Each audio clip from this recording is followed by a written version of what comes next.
malostranská meseda a Thunderball každý rok v listopadu tvoří tradice Malé Strany a Prahy 1. Praha 1, speciálně Malá Strana, je jedna velká občanská společnost a tady lidé nežijí na to, že čekají, že jim televize nebo jiná média přinesou zábavu. Tady se totiž lidé umějí bavit a není to jenom Thunderball, jsou to čarodějnice, jsou to akce, které jsou vánoční besídky a samozřejmě my to vítáme, my to podporujeme, protože konec konců i já jsem se z Malé Strany, jsem tady mezi svými sousedy a na Praze 1 se najde spoustu i hudebníků, lidí, kteří jsou od kumštu a můžu ubezpečit všechny, že to není náročné. A ty lidé tady se baví, žijí spolu. Většina se těší na tom bolu, ale já si myslím, že to hlavní je se tady setkat se všemi známými přáteli, ale těším se taky na to, že se od svých kamarádů a spoluobčanů dovím něco, co by mi třeba na radnici jako starostovi nikdy neřekli. A ta atmosféra tady je úžasná, na to se těším.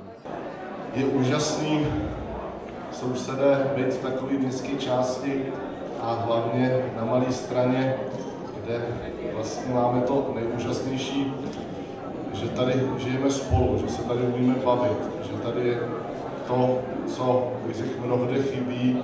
Malostranský Thunderball, jeho myšlenka pořád malostranské Thunderballe vznikly na Malé Straně samozřejmě. Protože občané, kteří jsou členy a přátelé, kteří jsou členy sdružení, to vnímají jako určitou sousedskou sounáležitost. A tak jsme se rozhodli pořádat tak tuto sousedskou akci, proto se to taky jmenuje Thunderball a ne bál nebo ples, protože je to sousedské setkání.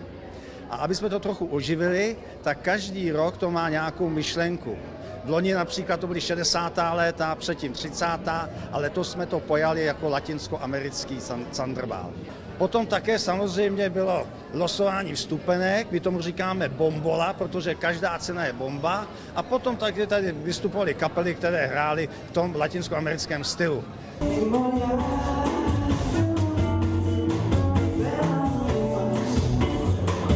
Ceny věnují tady podnikatele, provozové na Malé Straně, to znamená, tady jedno řeznictví dalo tlačenku, druhé řeznictví dalo svatomartinskou husu, pak jsou tady i výrobky umělců, kteří tady žijí, nakladatelství dalo knížku a tak dále. Tak je to v podstatě to, co se narodilo tady. Městští strážníci zařazují tradičně svůj bod do programu Thunderballu. A každý rok to je pro nás překvapení, protože nikdy nevíme, co z toho bude. Tak když jsme měli Thunderball z 30. let, tak samozřejmě pan Rada Vacátko dělal šťáru v Jedově chýši. V 60. letech to zase byli prostě hippies, kteří se postavili proti moci tehdejšího Československa. No a letos to pojeli takto prostě trošku s tím hašišem a tak dále, kokainem a podobně.